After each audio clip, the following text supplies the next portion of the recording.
Kanë mbetur edhe 11 ditë deri në mbajtjen e seancës konstituitive të legjislaturës së re të Kuvendit të Kosovës.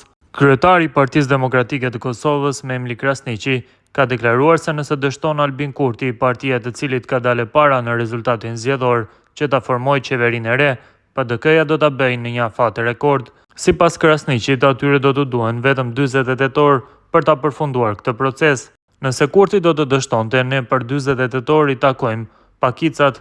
Për ne ka qenë e rëndësishme dhe para qytetarëve me tregu një shembull ndryshe prej Kurtit, shembull të respektimit të vendit tonë, të ligjeve, të kushtetutës sonë. Për 48 orë ne e kryejmë në momentin që Kurti dështon, për 48 orë me takime me krejt bahen, veç ai e ka radhën u shpreh kreu i PDK-s. Krasniqi shtoi se presin që Kurti ta konsumojë të drejtën kushtetuese, që i pari të provojë formimin e qeverisë, pasi sipas tij nuk duan të lënë fare hapësirë që të viktimizohet.